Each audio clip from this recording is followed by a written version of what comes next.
Assalamualaikum warahmatullahi wabarakatuh. Perkenalkan, saya Depresi Hadi dari kelompok 5 akan memaparkan materi tentang definisi emosi dan jenis-jenis emosi. Apa itu emosi? Menurut pendapat Daniel Goleman tahun 2002 mengatakan bahwa emosi merujuk pada suatu perasaan dan pikiran yang khas, suatu keadaan biologis dan psikologis, dan serangkaian kecenderungan untuk bertindak. Menurut Chaplin tahun 2002 dalam Safaria tahun 2009 merumuskan emosi sebagai suatu keadaan yang terangsang dari organisme yang mencangkup perubahan-perubahan yang disadari, yang mendalami sifatnya dan perubahan perilaku. Jadi dapat disimpulkan, definisi emosi adalah perasaan ataupun reaksi seseorang, baik berupa pergolakan pikiran, nafsu, dan keadaan mental seseorang terhadap suatu kejadian tertentu. Apa saja jenis-jenis emosi yang terdapat pada diri manusia? Yang pertama, perasaan cinta. Rasa cinta ialah emosi yang terdapat pada diri seseorang di mana seseorang tersebut memiliki perasaan cinta terhadap lawan jenisnya. Yang kedua, perasaan marah. Rasa marah ialah lawan dari rasa cinta, yakni emosi yang terdapat pada diri seseorang untuk memutuskan perasaan seseorang terhadap orang lain yang dibenci. Yang ketiga, perasaan sedih. Rasa sedih ialah suatu emosi seseorang yang ditandai dengan perasaan kehilangan yang dicintainya. Yang keempat, perasaan malu. Rasa malu ialah suatu emosi yang terdapat pada diri manusia akibat sebuah tindakan yang dilakukan sebelumnya. Yang kelima, perasaan benci. Rasa benci ialah suatu keadaan emosi seseorang yang menggambarkan permusuhan. Yang keenam, perasaan takut. Rasa takut ialah emosi yang terdapat pada diri seseorang yang timbul pada saat situasi genting yang dihadapi seseorang. Yang ketujuh, perasaan cemburu. Rasa cemburu ialah emosi yang terdapat pada diri seseorang yang merujuk pada perasaan kehilangan sesuatu yang dianggap berharga dalam hubungannya. Yang kedelapan, perasaan dengki. Rasa dengki ialah suatu emosi yang negatif terdapat pada diri seseorang di mana orang tersebut merasa kurang senang melihat orang lain mendapatkan sesuatu. Sekian dari saya. Perkenalkan, nama saya Siti Nurhaliza dari kelompok 5 Psikologi Perkembangan. Pada kali ini, saya ingin menjelaskan materi mengenai remaja dan pengelolaan emosi. Menurut Jawad Dahlan, mengelola emosi diwujudkan dalam karakteristik perilaku sebagai berikut. Yang pertama, bersikap toleran terhadap frustasi dan mampu mengelola emosi lebih baik. Yang kedua, lebih mampu mengungkapkan amarah dengan tepat daripada berkelahi. Yang ketiga, dapat mengendalikan perilaku agresif yang merusak diri sendiri maupun orang lain. Yang keempat, memiliki perasaan yang positif terhadap diri sendiri, sekolah, maupun keluarga. Yang kelima, memiliki kemampuan untuk mengatasi ketegangan jiwa atau yang biasa disebut dengan stres. Yang keenam, dapat mengurangi perasaan kesepian dan cemas dalam pergaulan. Materi selanjutnya yaitu adalah pengaruh emosi terhadap perilaku individu.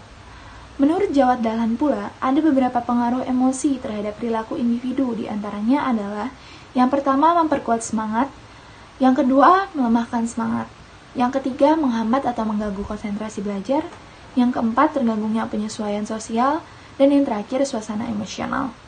Dalam hal ini, emosi mempunyai banyak pengaruh terhadap perilaku individu, tergantung bagaimana individu itu tersebut mengeluarkan atau meluapkan emosinya. Emosi tersebut bisa jadi emosi positif maupun emosi negatif. Baiklah, sekian dari saya. Terima kasih. Perkenalkan, nama saya Adventus dari kelompok 5. Baiklah, saya akan memaparkan materi tentang karakteristik perkembangan emosi remaja dan faktor-faktor yang mempengaruhi perkembangan emosi remaja. Masa remaja atau masa adolensia merupakan masa peralihan atau masa transisi antara masa anak ke masa dewasa. Pada masa ini, individu mengalami perkembangan yang pesat, mencapai kematangan fisik, sosial, dan emosi. Pada masa ini, dipercaya merupakan masa yang sulit bagi remaja sendiri maupun bagi keluarga dan lingkungannya. Menurut Asrori tahun 2005, secara garis besar, masa remaja beserta karakteristik emosinya dapat dibagi ke dalam 4 periode. Yang pertama, periode pra-remaja. Selama periode ini, terjadi gejala yang hampir sama antara remaja pria maupun wanita. Perubahan fisik belum begitu tampak jelas, tetapi pada remaja putri biasanya memperlihatkan penambahan berat badan yang cepat, sehingga mereka merasa kegemukan. Gerakan-gerakan mereka mulai menjadi kaku. Perubahan ini disertai sifat kepekaan terhadap rangsang-rangsang dari luar. Responnya biasanya berlebihan, sehingga mereka mudah tersinggung dan cengeng, tetapi juga cepat merasa senang atau bahkan meledak-ledak. Yang kedua, periode remaja awal. Pada periode ini, perubahan alat-alat kelamin serta perubahan fisik menjadi semakin nyata. Remaja seringkali mengalami kesulitan dalam menyesuaikan diri dengan perubahan-perubahan itu. Akibatnya, tidak jarang mereka cenderung menyendiri sehingga tidak jarang pula merasa terasing, kurang perhatian dari orang lain, atau bahkan merasa tidak ada orang yang mau mempedulikannya. Kontrol terhadap dirinya bertambah sulit, dan mereka cepat marah dengan cara-cara yang kurang wajar untuk meyakinkan dunia sekitarnya. Yang ketiga, periode remaja tengah. Tanggung jawab hidup yang harus semakin ditingkatkan oleh remaja untuk dapat menuju ke arah mampu memikul sendiri seringkali menimbulkan masalah tersendiri bagi remaja. Maka tidak jarang juga remaja mulai meragukan tentang apa yang disebut baik atau buruk. Akibatnya, remaja seringkali ingin membentuk nilai-nilai mereka sendiri yang mereka anggap benar, baik, dan pantas untuk dikembangkan di kalangan mereka sendiri. Yang keempat, periode remaja akhir. Selama periode ini, remaja memandang dirinya sebagai orang dewasa dan mulai mampu menunjukkan pemikiran, sikap, dan perilaku yang makin dewasa. Oleh sebab itu, orang tua dan masyarakat mulai memberikan kepercayaan yang selayaknya kepada mereka. Interaksi dengan orang tua juga menjadi semakin bagus dan lancar karena mereka sudah semakin memiliki kebebasan yang relatif terkendali dan emosinya pun mulai stabil. Selanjutnya, faktor-faktor yang mempengaruhi perkembangan emosi remaja. Yang pertama, perubahan jasmani. Perubahan jasmani yang ditunjukkan dengan adanya pertumbuhan yang sangat cepat dari anggota tubuh. Pada taraf permulaan, pertumbuhan ini hanya terbatas pada bagian-bagian tertentu saja, yang mengakibatkan postur tubuh menjadi tidak seimbang. Ketidakseimbangan tubuh ini sering mempunyai akibat yang tidak terduga pada perkembangan emosi remaja. Yang kedua, perbedaan pola interaksi dengan orang tua. Perbedaan pola asuh orang tua dapat berpengaruh terhadap perbedaan perkembangan emosi remaja. Cara memberikan hukuman, misalnya kalau dulu anak dipukul karena nakal. Pada remaja, cara semacam itu justru dapat menunjukkan ketegangan yang lebih berat antara remaja dengan orang tuanya. Pemberontakan terhadap orang tua menunjukkan bahwa mereka berada dalam konflik dan ingin melepaskan diri dari pengawasan orang tua. Keadaan semacam ini sangat berpengaruh terhadap perkembangan emosi remaja. Yang ketiga, perubahan interaksi dengan teman sebaya. Faktor yang sering menimbulkan masalah emosi pada masa ini adalah hubungan cinta dengan lawan jenis. Pada masa remaja tengah, biasanya remaja benar-benar mulai jatuh cinta dengan lawan jenisnya. Gejala ini sebenarnya sehat bagi remaja, tapi tidak jarang juga menimbulkan konflik atau gangguan emosi pada remaja jika tidak diikuti bimbingan dari orang tua atau orang yang lebih dewasa. Gangguan emosional yang mendalam dapat terjadi ketika cinta remaja tidak terjawab atau karena pemutusan hubungan cinta dari satu pihak, sehingga dapat menimbulkan kecemasan bagi orang tua dan bagi remaja itu sendiri. Yang keempat, perubahan pandangan luar. Perubahan pandangan dunia luar yang dapat menyebabkan konflik-konflik emosional dalam diri remaja, yaitu seperti sikap dunia luar terhadap remaja yang tidak konsisten. Kadang-kadang mereka dianggap sudah dewasa, tetapi mereka tidak mendapat kebebasan penuh atau peran yang wajar sebagai orang dewasa. Seringkali mereka masih dianggap anak kecil, sehingga berakibat timbulnya kejengkelan pada diri remaja. Kejengkelan yang mendalam dapat berubah menjadi tingkah laku emosional. Yang kelima, perubahan interaksi dengan sekolah. Pada masa anak-anak, sebelum menginjak remaja, sekolah merupakan suatu tempat pendidikan yang amat diidealkan oleh mereka. Para guru merupakan tokoh yang sangat penting dalam kehidupan, karena selain tokoh intelektual, guru juga merupakan tokoh otoritas bagi para peserta didiknya. Oleh karena itu, tidak jarang anak-anak lebih percaya, lebih patuh, bahkan lebih takut kepada guru ketimbang kepada orang tuanya.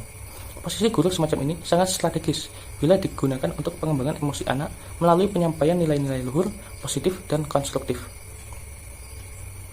Sekian dari saya. Baiklah, saya Elda Dita Felisa Borutaregan akan memaparkan materi tentang upaya mengembangkan emosi.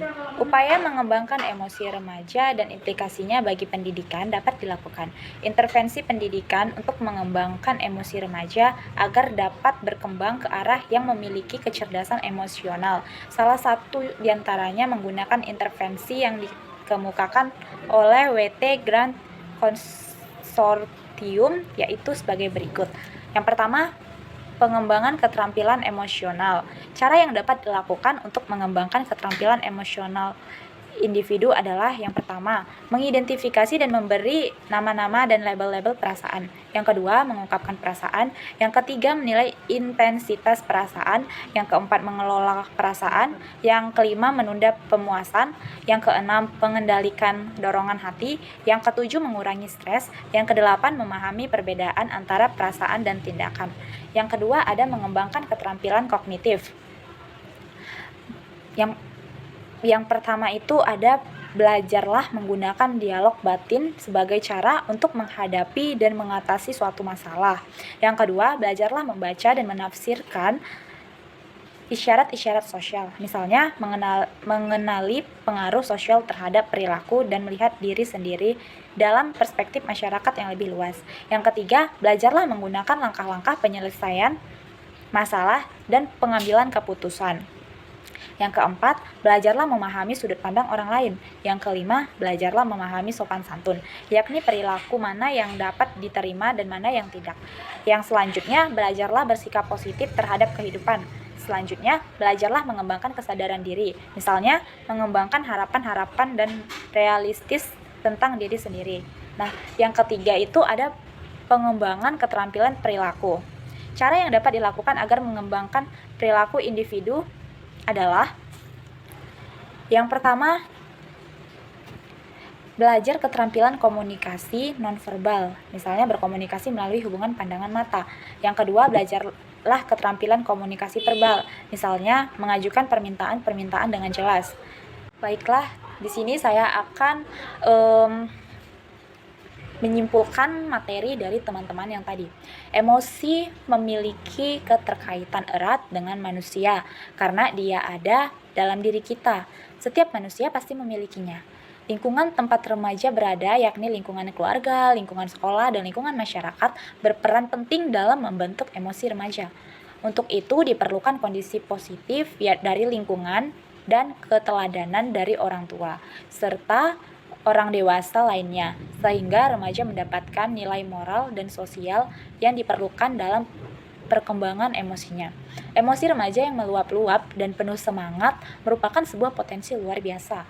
Perlu pengelolaan terhadap emosi remaja sehingga dapat diarahkan kepada aktivitas-aktivitas positif dan produktif. Baiklah, sekian dari kelompok 5. Terima kasih.